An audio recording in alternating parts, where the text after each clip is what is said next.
Hey everyone! In this guide, I'll show you how to log out of your Dola AI account in 2026, step by step, so you can keep your account secure, especially if you're using a shared device.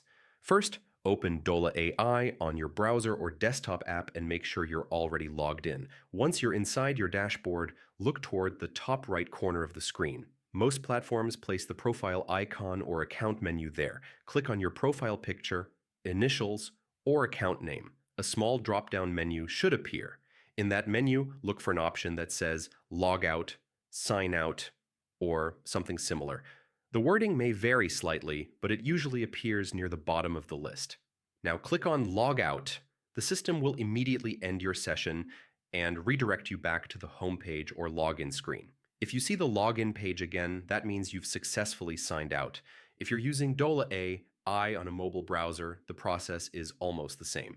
Tap on the menu icon or your profile section, then select Log Out. Always make sure you fully exit the session before closing the browser, especially on public or shared computers. Logging out regularly helps protect your personal data, account settings, and any connected calendars or information linked to Dola AI. And yeah, that's it. Logging out of Dola AI in 2026 only takes a few seconds once you know where to click.